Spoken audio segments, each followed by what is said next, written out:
إن الحمد لله نحمده ونستعينه ونستغفره ونعوذ بالله من شرور أنفسنا ومن سيئات أعمالنا من يهده الله فلا مضل له ومن يضلل فلا هادي له وأشهد أن لا إله إلا الله وحده لا شريك له وأشهد أن نبينا محمدا عبده ورسوله يا أيها الذين آمنوا اتقوا الله حق تقاته ولا تموتن إلا وأنتم مسلمون يا أيها الناس اتقوا ربكم الذي خلقكم من نفس واحدة وخلق منها زوجها وبث منهما رجالا كثيرا ونساء واتقوا الله الذي تساءلون به والأرحام إن الله كان عليكم رقيبا يا أيها الذين آمنوا اتقوا الله وقولوا قولا سديدا يصلح لكم أعمالكم ويغفر لكم ذنوبكم ومن يطع الله ورسوله فقد فاز فوزا عظيما أما بعد فإن أصدق الحديث كلام الله تعالى وأحسن الهدي هدي نبينا محمد صلى الله عليه وسلم وإن شر الأمور محدثاتها وكل محدثات بدعة وكل بدعة ضلالة وكل ضلالة في النار أما بعد.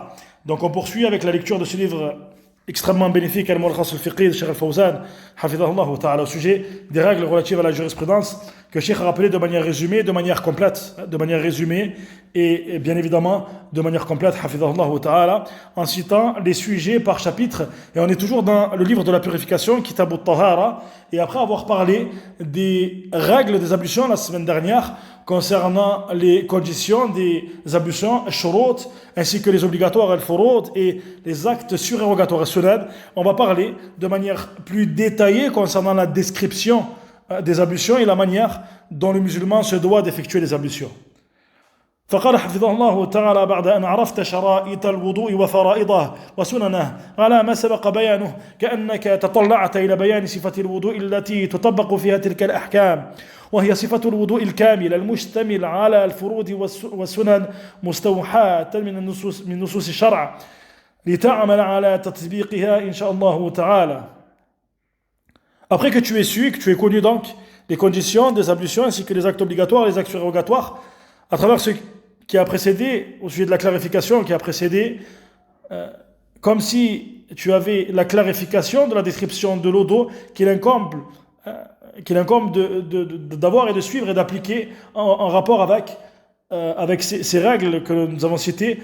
Voilà que nous citons la description complète des ablutions avec ce qui va englober à la fois les obligatoires et à la fois les actes surérogatoires en se basant bien évidemment sur les textes de la législation afin que tu puisses les appliquer incha'Allah ta'ala. فقال الشيخ صفة الوضوء أن ينوي الوضوء لما يشرع له الوضوء من صلاة ونحوها ثم يقول بسم الله ثم يغسل كفيه 3 مرات ثم يتمضمض 3 مرات ويستنشق 3 مرات وينثر الماء من أنفه بيساره ويغسل وجهه 3 مرات.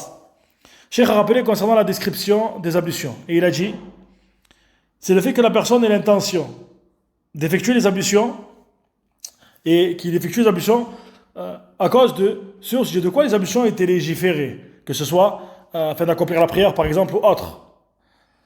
Et bien évidemment, ce qu'il y a comme de rappeler, c'est que la place de l'intention est le cœur. Le fait de prononcer l'intention à haute voix, que ce soit pour le wudu ou pour la prière, je mets l'intention de prier la prière de dhuhr dans le deuxième rang, etc., etc. Tout ça, bien sûr, n'est pas légiféré. Puis il dit Bismillah.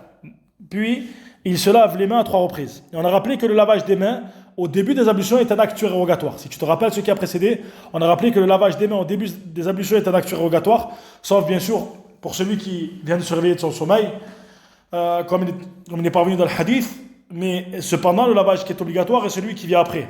Et on a rappelé ce point extrêmement important.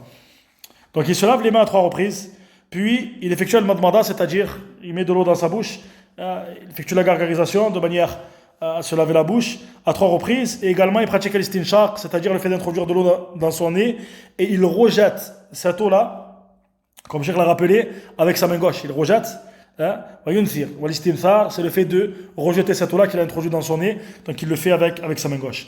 Et il se lave le visage à 3 reprises. ثم قال الشيخ وحد الوجه طولا من منابت الشعر الرأس المعتاد إلى من حضر من اللحيين والذقن واللحيان عظمان في أسفل الوجه أحدهما من جهة اليمين والثاني من جهة اليسار والذقن مجمعهما وشعر اللحية من الوجه فيجب غسله ولو طال فإن كانت اللحية خفيفة الشعر وجب غسل باطنها وظاهرها وإن كانت كثيفة أي ساترة للجلد أو للجلد وجب غسل ظاهرها ويستحب تخليل باطنها كما تقدم. Puis je nous rappelle que ce qui va représenter le visage, c'est-à-dire dans sa longueur, c'est à partir de là où les cheveux poussent de manière habituelle. On parle de manière habituelle puisque c'est peu que ceci soit différent chez certaines personnes ou que des personnes n'aient pas de cheveux également. Donc on dit à partir de là où les cheveux poussent, donc là on parle de la longueur, on ne parle pas de la largeur, jusqu'à ce qu'on appelle l'ahyayn, et c'est-à-dire jusqu'à ces deux os, comme Cheikh le rappelle au sujet de l'ahyayn, ces deux os qui viennent au niveau du bas du visage et qui terminent au niveau du menton. Ça, c'est la délimitation du visage d'un point de vue shara'i. Et les cheveux, plutôt, on ne parlera pas de cheveux ici, on parlera plutôt de la barbe. Et la barbe fait partie du visage. Donc, il est obligatoire de la laver, même si elle est longue. Même si elle est longue. Si la barbe est légère, et c'est pour ça que les gens de science ont différencié entre la barbe qui est légère, al-khafifa, al-kathifa, et celle qui est dense. Si la barbe est légère, alors il est obligatoire de laver à la fois ce qui est apparent de cette barbe et l'intérieur. C'est-à-dire que tu ne te contentes pas de laver la surface de cette barbe-là. Cependant, si elle est dense, c'est-à-dire qu'elle cache la peau. Et ça, c'est pour ça qu'il incombe de préciser certains termes. Lorsqu'on entend des termes d'un point de vue religieux, qu'est-ce qui est voulu à travers ces termes-là? Il se peut qu'une personne considère qu'une barbe est légère, et une autre personne considère qu'elle est dense. C'est pour cela que lorsqu'on utilise ces termes-là, lorsqu'on mentionne ces termes-là d'un point de vue religieux, il t'incombe de comprendre ce qui est voulu à travers ces termes. La barbe qui est légère est celle à travers laquelle on voit la peau. La barbe qui est dense est celle qui va cacher la peau. Donc si la barbe est cependant dense, c'est-à-dire qu'elle cache la peau, alors il est obligatoire de laver ce qui est apparent de cette barbe. Cependant, le fait d'effectuer takhlil, c'est-à-dire la friction de cette barbe à l'intérieur, ceci est quelque chose de préférable. وحد الوجه عرض من الأذن إلى الأذن والأذنان من الرأس فيمسحان معه كما تقدم ثم يغسل يديه مع المرفقين 3 مرات وحد اليد هنا من رؤوس الأصابع مع الأظافر إلى أول العضد ولا بد أن يزيل ما علق باليدين قبل الغسل من عجين وطين وصبغ كثيف على الأظافر حتى يتبلغ بماء الوضوء. Puis Cheikh nous rappelle et nous dit concernant ce qui est en relation avec le visage dans sa largeur, la délimitation du visage dans sa largeur. C'est de l'oreille à l'oreille, c'est-à-dire du bout de l'oreille ici au bout de l'oreille. Et les oreilles font partie de la tête. Ainsi, ils sont essuyés comme ceci a précédé. On a rappelé ça notamment lors du cours précédent. Puis il se lave les mains avec les coudes, c'est-à-dire se lave les mains jusqu'au coude. Donc ceci comprend également les coudes à 3 reprises. Et rappelle-toi que ce lavage-là est obligatoire. Le lavage des mains ici est obligatoire. Et d'ailleurs on rappelle ceci car certaines personnes se lavent les bras ici, c'est-à-dire la partie des bras du poignet jusqu'au coude avec les coudes. Cependant parfois ils négligent les mains, donc ne néglige pas les mains ici, c'est un acte obligatoire. Et la délimitation de la main ici, c'est à partir du bout des doigts, avec les ongles compris. C'est-à-dire ce n'est pas à partir du poignet, mais c'est à partir du bout des doigts, avec les ongles compris, jusqu'à l'adud. L'adud, c'est la partie du bras, donc au début de l'adud, c'est-à-dire qu'en fait, avec le coude, il va englober le coude, et l'adud va être la partie du bras qui part du coude jusqu'à l'épaule. Alors tu ne te laves pas cette partie-là, bien évidemment.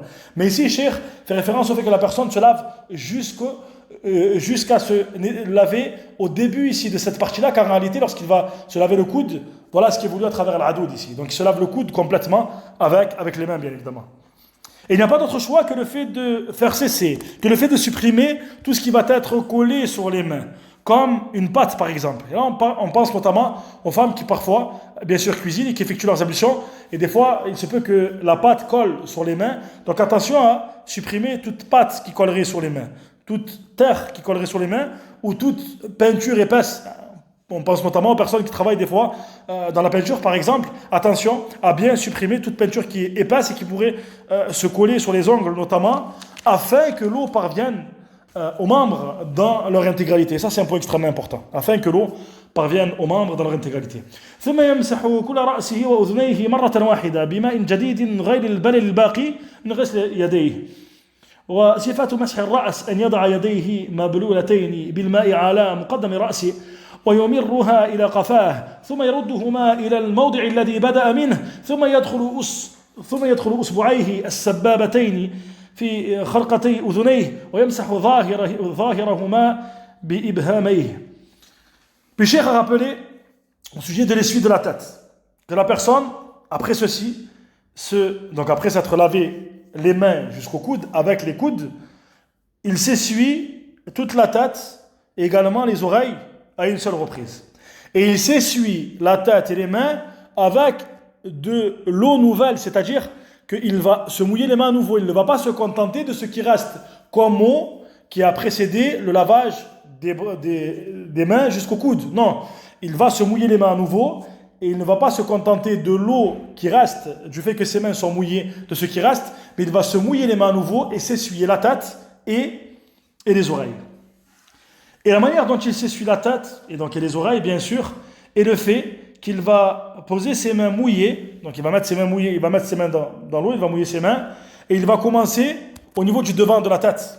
Au niveau du devant de la tête, et il va faire passer ses mains jusqu'à sa nuque. C'est-à-dire qu'il va faire un aller et un retour. Puis il revient. Donc il va mettre ses mains au niveau de là où ses cheveux poussent, ici, au niveau du début de la tête, et il va passer ainsi, de cette manière-là, jusqu'à sa nuque, et il va, alors lorsqu'on parle de la nuque, c'est jusqu'au derrière de la tête, en réalité, bien évidemment, hein, on parle du derrière de la tête, et il va revenir de la même manière qu'il a commencé. Puis il va introduire ses doigts, ses deux index, au niveau des trous des oreilles, et il va essuyer ce qui est apparent de ses oreilles avec ses pouces. Il va essuyer ce qui est apparent de ses oreilles avec ses pouces. ثم يغسل رجليه 3 مرات مع الكعبين والكعبان هما العظامان الناطئان في أسفل الساق ومن كان مقطوع اليد أو الرجل فإنه يغسل ما بقي من الذراع أو الرجل فإن قطع من مفصل المرفق فغسل رأس العدد وإن قطع من الكعب غسل طرف الساق لقوله تعالى فاتقوا الله ما استطعتم وقوله صلى الله عليه وسلم إذا أمرتكم بأمر فأتوا منه ما استطعتم فإذا غسل بقية المفروض فقد أتى بما استطاع.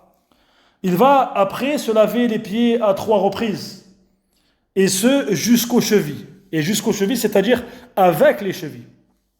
Et les chevilles sont les os qui sont apparents, qui sont excroissants au niveau du bas des jambes, au niveau du bas des jambes. Donc les chevilles, bien évidemment, c'est quelque chose de connu. Donc il va se laver les pieds à 3 reprises jusqu'aux chevilles, c'est-à-dire avec les chevilles. Et celui, une question se pose, c'est une question qui est importante, il y a des personnes qui sont amputées, amputées, qui sont amputées des mains ou des pieds. Celui pour qui il en est ainsi, alors il va se laver ce qui va rester de son bras ou de son pied. Si il est amputé à partir de l'articulation jusqu'au coude, alors il va se laver, donc on parle de la main ici, le début de l'adud, c'est-à-dire de là où se termine le coude. Lorsque tu pars des mains jusqu'au coude, de là où se termine le coude, le début de l'adud. Si il est amputé à partir des chevilles, alors il va se laver le bout du bas des jambes. Il va se laver le bout du bas des jambes, l'extrémité des sacs, c'est-à-dire ce qui fait référence à la partie basse de la jambe, car il est amputé à partir de la cheville. Et ce à cause de la parole d'Allah, tabaraka wa ta'ala, fattaqullaha mastata'tum, craignez Allah autant que vous pouvez. Et à cause de la parole du prophète sallallahu alayhi wa sallam, dans le sens, lorsque je vous ai ordonné d'un ordre, alors faites au sujet de cet ordre ce que vous pouvez. Lorsqu'il a lavé le reste du membre qui est obligatoire de laver, alors il s'est acquitté de ce qui lui incombe d'accomplir et il a fait ce qu'il a été capable de faire. ثم بعد الفراغ من الوضوء على الصفة التي ذكرناها يرفع بصره إلى السماء ويقول ما ورد عن النبي صلى الله عليه وسلم من الأدعية في هذه الحال ومن ذلك أشهد أن لا إله إلا الله وحده لا شريك له وأشهد أن محمدا عبده ورسوله اللهم اجعلني من التوابين واجعلني من المتطهرين وفي حديث آخر سبحانك اللهم وبحمدك أشهد أن لا إله إلا أنت أستغفرك وأتوب إليك. Après avoir terminé d'effectuer les ablutions de la manière dont nous l'avons décrit, de la manière dont nous l'avons cité, alors il lève ses yeux vers le ciel et il prononce ce qui a été rapporté de la part du prophète sallallahu alayhi wa sallam, l'invocation et le dhikr qui a été rapporté. أشهد أن لا إله إلا الله وحده لا شريك له وأشهد أن محمدا عبده ورسوله. Dans le sens, j'atteste que nulle divinité ne mérite d'être adorée en dehors d'Allah lui seul sans associé. Et j'atteste que Muhammad est son serviteur et son messager. Allahumma ja'alni min at-tawwabin. Oh Allah, fais que je sois du nombre de ceux qui se repentent. Wa ja'alni min al-mutatahhirin. Et fais que je sois du nombre de ceux qui se purifient. Dans un autre hadith, il a été rapporté la parole du prophète sallallahu alayhi wa sallam, Subhanaka Allahumma wa bihamdik, ashhadu an la ilaha illa ant, astaghfiruka wa atubu ilayk. Cette invocation, ou ce dhikr que tu prononces à la fin des ablutions également. والمناسبة في الإتيان بهذا الذكر والدعاء بعد الوضوء أنه لما كان الوضوء طهارة لظاهر ناسب ذكر طهارة للباطن بالتوحيد والتوبة وهما أعظم المطهرات. فإذا اجتمع له الطهوران طهور الظاهر بالوضوء وطهور الباطن بالتوحيد والتوبة صرح للدخول على الله والوقوف بين يديه ومناجاته. ولا بأس أن ينشف المتوضئ أعضاءه من ماء الوضوء بمسحه بخرقة ونحوها. Puis Cheikh nous rappelle la correspondance, la relation qu'il y a entre le fait de prononcer ce dhikr et cette invocation après les ablutions, après avoir effectué les ablutions. Et celle-ci est claire. C'est le fait que, après que la personne se soit purifiée de manière apparente à travers le fait d'avoir effectué les ablutions, voilà qu'il incombe et qu'il convient et qu'il correspond le fait qu'il se purifie de manière cachée. C'est-à-dire de par le tawhid, de par la parole du tawhid, de par le fait de prononcer la parole du tawhid et de repentir à Allah tabaraka wa ta'ala, le fait de se repentir près d'Allah ta'ala. Évidemment, la parole du tawhid à travers la parole shahadatayn, les deux attestations de foi, et bien évidemment le fait de demander à Allah tabaraka wa ta'ala, le fait de se repentir auprès d'Allah ta'ala à travers ce qui suit. Et voilà qu'il s'agit des deux choses les plus immenses qui purifient. Yani at-tawhid wa at-tawbah. La concrétisation du tawhid est le repentir à Allah tabaraka wa ta'ala et tawbah. Et lorsque les deux purifications sont réunies, c'est-à-dire la purification de manière apparente à travers les ablutions et la purification de manière cachée à travers le tawhid et à travers at-tawbah, le repentir.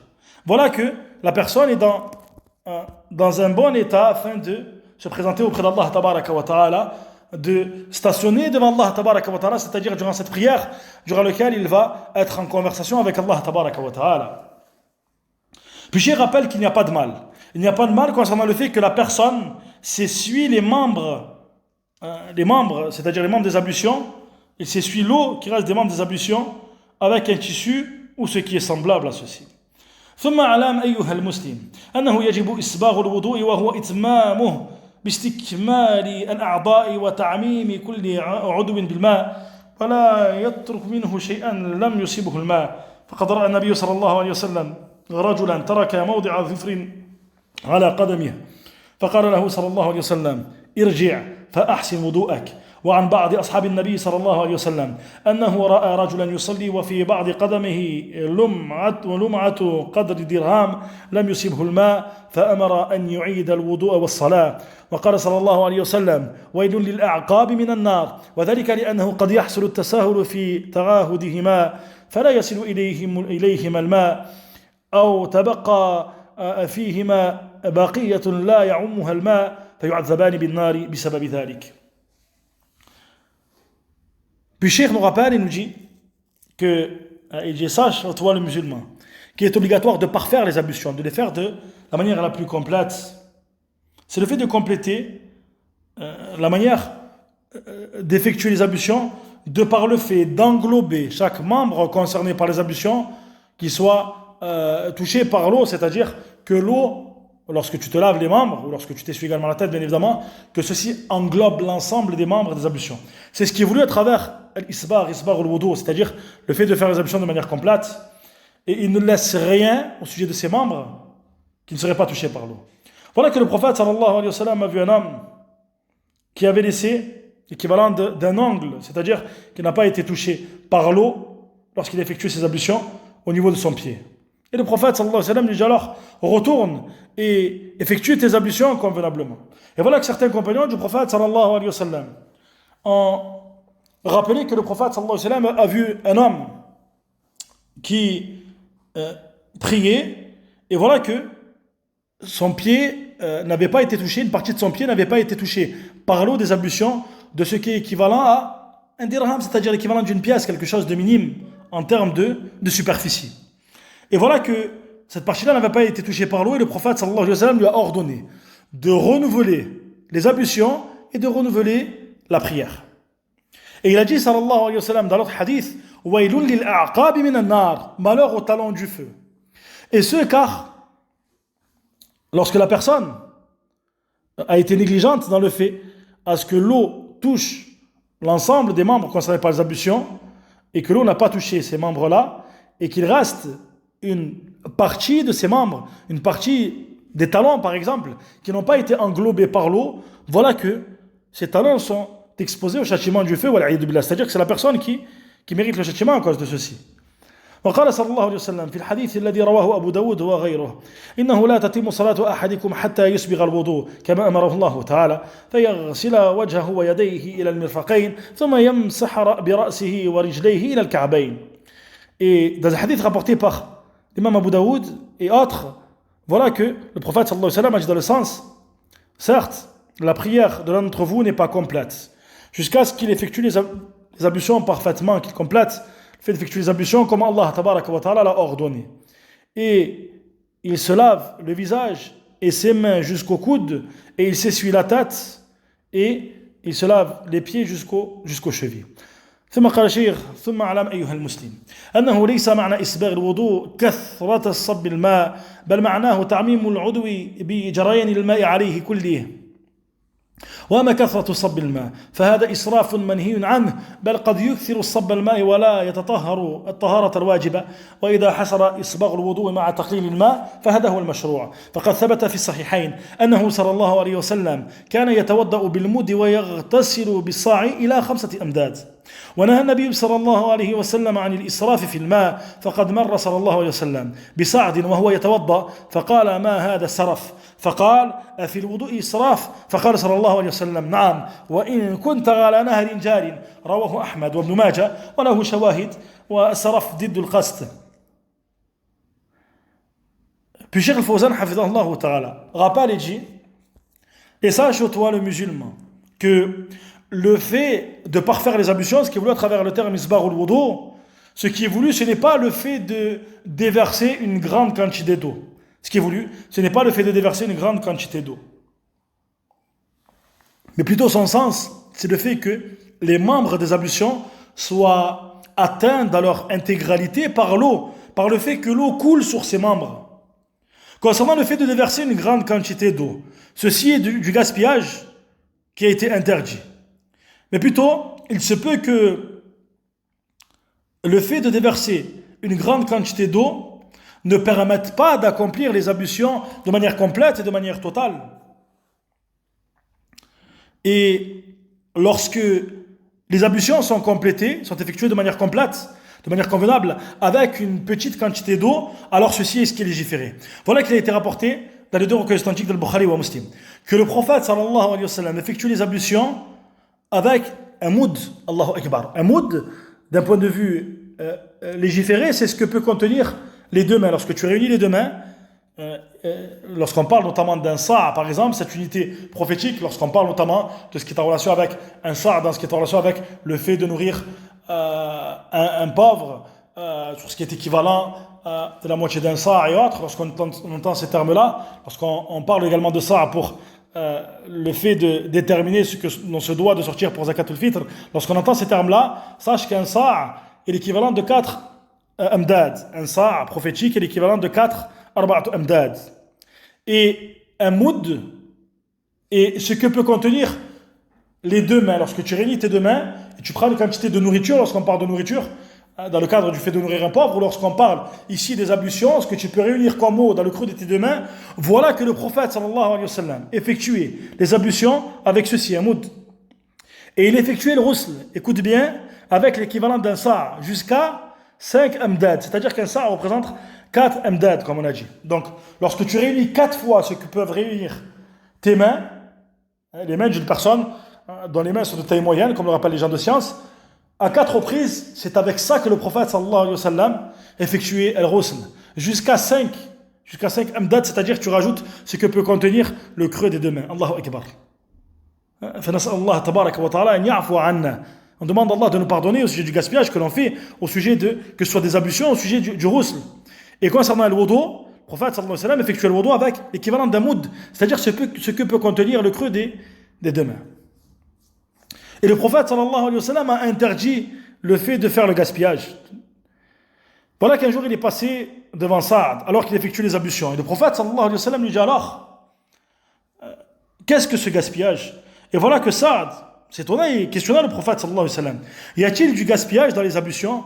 Et le prophète sallallahu alayhi wa sallam lui répondit, oui, même si tu es auprès d'un fleuve qui coule. Allahu Akbar.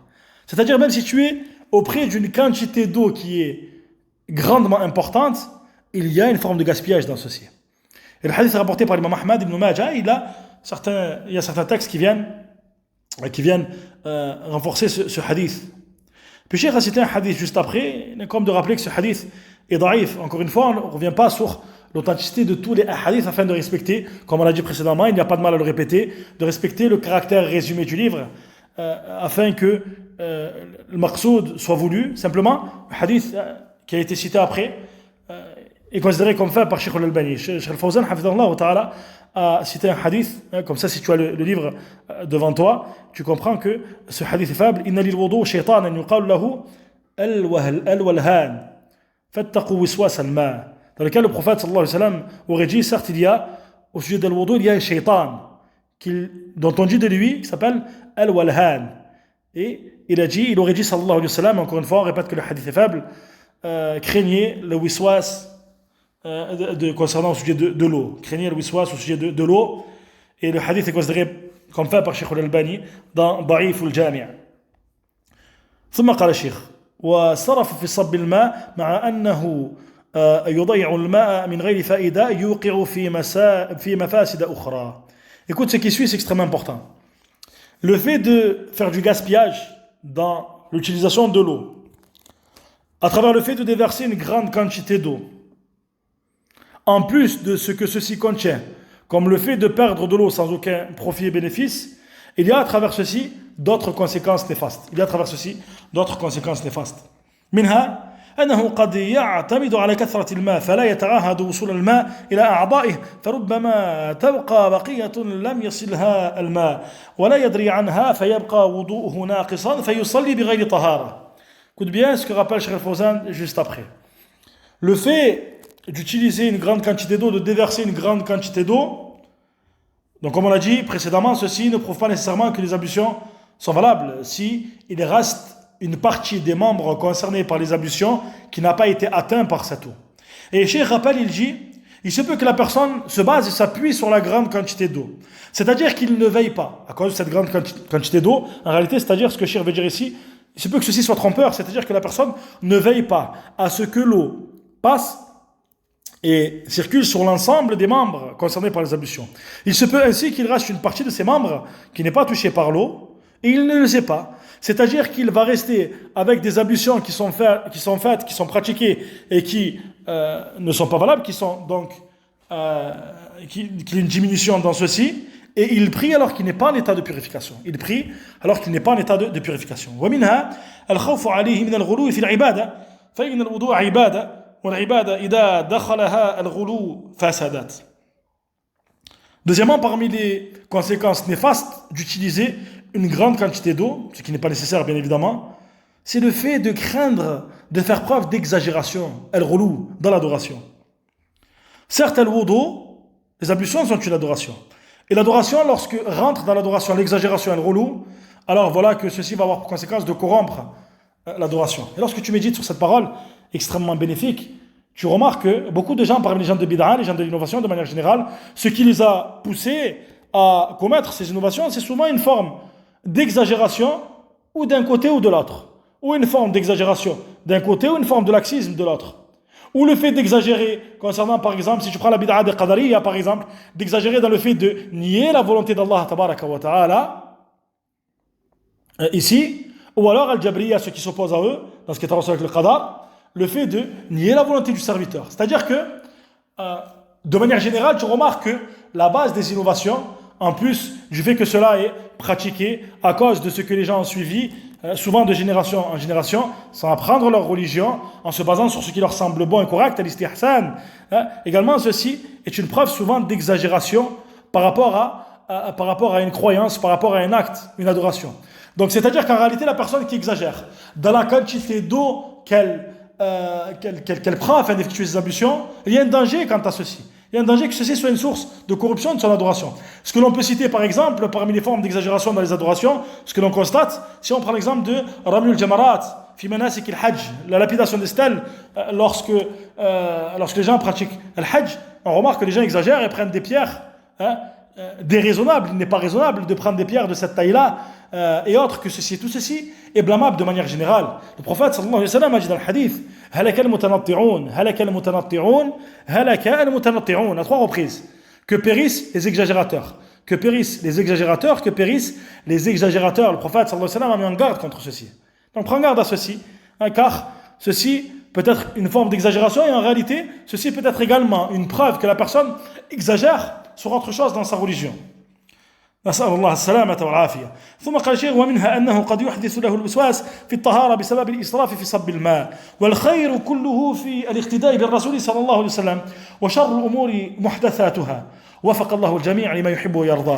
Puis Cheikh nous dit également le fait d'exagérer dans la quantité d'eau que la personne va prendre lorsqu'elle pratique les ablutions, ceci peut avoir pour conséquence le fait de provoquer chez lui al-waswas concernant la purification, à cause du gaspillage de cette eau, dans la manière dont il a déversé cette eau. Et Cheikh rappelle que le bien dans son intégralité est dans le fait de suivre la sunna du prophète sallallahu alayhi wa sallam. Et la pire des affaires sont toutes les nouvelles choses. Et il a invoqué Allah tabaraka wa ta'ala afin qu'il accorde la réussite à l'ensemble dans ce qu'il aime et ce qu'il agrée subhanahu wa ta'ala. Parmi ce qu'il incombe, avant de finir de lire la parole de Cheikh Al-Fawzan, parmi ce qu'il incombe de rappeler, c'est le fait que certaines personnes font preuve d'exagération d'un autre côté. Et on a rappelé que l'exagération dans son intégralité est blâmable. C'est-à-dire que de la même manière que certaines personnes font preuve d'exagération et de laxisme dans la manière d'être négligents dans la pratique de leurs ablutions, au point où ils vont laisser des parties de leurs membres qui n'ont pas été touchées par les membres des ablutions, certaines personnes exagèrent d'un autre côté. C'est-à-dire qu'il a effectué ses ablutions de manière correcte, ses ablutions sont valables, il n'a pas été négligent, mais il va être touché par le waswas. Et ça, c'est un mal qui touche énormément de personnes. Ça, c'est un mal qui touche énormément de personnes. Comme les gens de science le rappellent, comme notamment Cheikh Suleiman Rouhaili, le rappelle, le waswas est de 2 catégories. Il y a le waswas qui est passager, c'est-à-dire une personne qui n'est pas touchée par une grande forme de waswas au point où il peut être touché par le waswas à un moment donné, bien évidemment. Il pourra prononcer l'isti'adha, a'udhu billahi minash shaitanir rajim, il pourra citer des adhkar, il pourra bien évidemment se réfugier auprès d'Allah tabaraka wa ta'ala dans cette situation, de par les formules qui ont été légiférées afin de s'écarter de ceci. Cependant, lorsqu'on parle des ablutions, une grande quantité de personnes qui sont concernées par ce waswas-là sont ceux qui, malgré le fait qu'ils aient effectué les ablutions correctement, il a l'impression qu'il n'a pas effectué les ablutions correctement. Il a l'impression qu'il a perdu les ablutions, qu'il est sorti un gaz par exemple de sa part alors que ce n'est pas forcément le cas. Et il va refaire ses ablutions un nombre de fois au point où ceci va lui causer de la gêne, au point où ses adorations vont être lourdes pour lui. Nas'alullah as-salamata wal afiya. Celui qui est dans ce cas-là, qui est touché par une grande quantité de waswas, le remède, c'est le fait de se détourner de manière totale. Al-i'radu tam. Le fait de se détourner de manière totale. L'exemple d'une personne qui lit le Coran. Et à chaque fois qu'il va lire le Coran, il va être touché par le waswas. Il va se dire, si je lis le Coran, c'est Shaitan qui me pousse à lire le Coran et en réalité peut-être que je ne suis pas sincère, peut-être que je ne vais pas lire le Coran. Il va commencer à ouvrir le mushaf, il va le lire, il veut arrêter car il a décidé de s'arrêter à cause d'un besoin ou à cause de ce qu'il avait prévu et il se dit à ce moment-là, j'arrête car Shaitan m'a poussé à arrêter. Donc il ne va pas s'arrêter. C'est-à-dire qu'en fait on parle de personnes qui sont touchées par des waswas perpétuels. Et ça c'est quelque chose qui rend la vie très difficile. Ça c'est quelque chose qui ne fait pas partie de la religion. Allah tabaraka wa ta'ala dit dans le verset, Yuridu Allahu bikumul yusr wa la yuridu bikumul usr. Allah veut pour vous la facilité, il ne veut pas pour vous la difficulté. وقال تعالى وما جعل عليكم في الدين من حرج. Et il n'a pas mis pour vous de gêne dans la religion. Donc si une personne est touchée par ce waswas-là, il s'écarte de manière totale, il ne prête pas attention. S'il veut lire le Coran, il lit le Coran. S'il veut s'arrêter, il s'arrête. S'il a effectué ses ablutions, il les fait de manière complète, il n'est pas négligent et il continue. D'ailleurs, lorsque le prophète sallallahu alayhi wa sallam a rappelé que l'homme ne sort pas de sa prière, au sujet de ce hadith qui est immense, qui est une base dans les règles de la jurisprudence, la certitude ne part pas avec le doute. La certitude ne part pas avec le doute. C'est-à-dire que le prophète sallallahu alayhi wa sallam a rappelé que la personne ne sort pas de sa prière jusqu'à ce qu'il entende un bruit ou qu'il trouve et qu'il sente une odeur. C'est-à-dire ceci prouve qu'il a perdu ses ablutions. Évidemment, ce qui est voulu à travers ce hadith, c'est en réalité la certitude. Il se peut que la personne ait perdu ses ablutions et qu'il n'entende pas de bruit ou qu'il ne sente pas une odeur. Cependant, ce qui est voulu à travers ce hadith, c'est la preuve de la règle qui rentre dans al-qawa'id wal-usul al-fiqhiyya, les règles de la jurisprudence, les fondements de la jurisprudence, qui est la règle suivante: al-yaqin wa la yazulu bi shakk. La certitude ne part pas avec le doute. La certitude ne part pas avec le doute, et ça, c'est une règle extrêmement bénéfique. Et cette règle-là, tu l'appliques de manière générale. C'est-à-dire que si, par exemple, tu as effectué tes ablutions, tu es sûr d'avoir effectué tes ablutions, cependant, tu as un doute. Est-ce que tu as perdu tes ablutions ou pas? Tu ne te rappelles plus, est-ce que tu es allé aux toilettes ou pas? Mais cependant, tu es sûr que tu as effectué tes ablutions. À ce moment-là, la base est que tu as les ablutions et il n'y a pas de problème quant à cela. On prend un exemple contraire à ceci. Tu es sûr d'avoir perdu tes ablutions à un moment donné de la journée, d'être allé aux toilettes par exemple, et tu n'es pas sûr d'avoir effectué les ablutions à nouveau. Nous disons que la base à ce moment-là, contrairement au cas précédent, est le fait que tu n'as pas les ablutions. Pourquoi? Car la certitude est le fait que tu as perdu les ablutions, et le doute réside dans le fait de savoir est-ce que tu as effectué les ablutions ou pas. Al-yaqin wa la yazulu bi shakk. La certitude ne part pas avec le doute. Et ça, c'est une règle extrêmement importante, de manière générale, mais également dans ce qui est en relation, bien sûr, avec les ablutions, particulièrement pour ce sujet. Donc, la personne qui est préoccupée, lorsqu'elle fait ses ablutions, à les renouveler 15, 20, 30, 50 fois, au point où peut-être il va délaisser la prière en groupe à cause de ceci, au point où il va être préoccupé par ceci, au lieu de se préoccuper de ce qui est plus important encore, comme l'apprentissage de sa religion. Lorsqu'on dit ce qui est plus important, on ne dit pas que le fait d'effectuer ses ablutions n'est pas important, mais plutôt c'est primordial. Mais nous disons le fait de ne pas se compliquer la vie, le fait de ne pas se rendre à la vie difficile à travers le fait de renouveler ses ablutions continuellement. Ce n'est pas ce qu'Allah tabaraka wa ta'ala a voulu pour toi. Ce n'est pas ce qu'Allah ta'ala a légiféré. Allah ta'ala veut pour toi la facilité, il ne veut pas pour toi la difficulté. Lorsque tu as effectué tes ablutions sont correctes, et dirige-toi vers la mosquée afin de prier en groupe, si tu es un homme, bien évidemment, et la prière, et si tu es une femme, bien évidemment, fais ta prière, et ne te préoccupe pas du reste, et Inch'Allah ta'ala, tes ablutions sont correctes, et ta prière est correcte. Pareil, lorsque tu es en prière, concentre-toi et délaisse les wasawis de shaitan. Est-ce que j'ai effectué le recours comme il se doit? Est-ce que j'ai effectué le sujoud comme il se doit? Est-ce que j'ai bien dit Subhana Rabbiyal A'la? Est-ce que j'ai prié 3 ou 4 unités de prière? Bien sûr, concernant ces détails-là, il y a des règles. Il y a des règles à apprendre, à étudier. Il y a des règles à connaître. Cependant, nous parlons du cas de celui qui est touché par un waswas intense, au point où ces adorations sont difficiles. Le remède quant à ceci est unique, et c'est le fait de se détourner de manière totale. Al-i'radu tam. Et ça, c'est un point extrêmement important. Et d'ailleurs, Cheikh Suleiman, ce sujet rappelle que, car lorsque la personne va pratiquer l'isti'adha, lorsqu'il va pratiquer l'adoration au sujet de ce waswas-là, ceci ne va que le rajouter en waswas. Ceci ne va avoir pour conséquence que de le rajouter en waswas, et ceci n'est pas ce qui est voulu de la part d'Allah tabaraka wa ta'ala. Fallahu ta'ala rahimun bina subhana. Allah ta'ala est miséricordieux envers nous.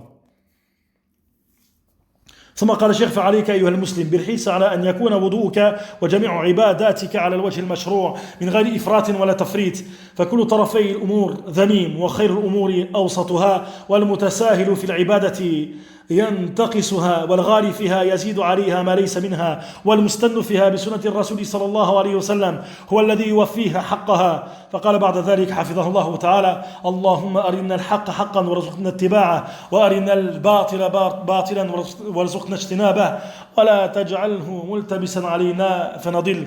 Puis Cheikh a rappelé, Cheikh Al-Fawzan حفظه الله تعالى a rappelé à la fin de ce chapitre, et il a dit: il t'incombe, toi le musulman, d'être ardent quant au fait que tes ablutions et quant au fait que l'ensemble de tes actes d'adoration soient accomplis de manière légiférée, sans exagération et sans laxisme.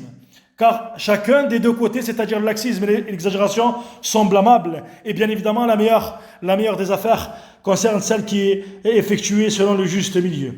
Quant à celui qui est négligent concernant son adoration et qui va diminuer ceci, ou alors celui qui exagère et qui va rajouter concernant cet acte ce qui n'en fait pas partie, voilà que ceci bien évidemment est blâmable. Et il rappelle que ce qui est voulu concernant le fait de pratiquer la sunna du prophète sallallahu alayhi wa sallam, c'est le fait d'effectuer les actes conformément à la sunna, et c'est celui qui a donné son droit au fait de pratiquer les adorations comme il se doit. Il a invoqué Allah tabaraka wa ta'ala afin qu'il nous fasse voir la vérité comme étant la vérité, et il nous accorde le fait de suivre cette vérité, qu'il nous fait voir la fausseté comme étant la fausseté, et qu'il nous accorde le fait de nous écarter de celle-ci. Et il a invoqué Allah tabaraka wa ta'ala afin qu'Allah ta'ala fasse et que la fausseté ne soit pas mélangée avec la vérité, et ainsi nous nous égarerons à cause de ceci, c'est-à-dire lorsque le vrai sera mélangé avec le faux.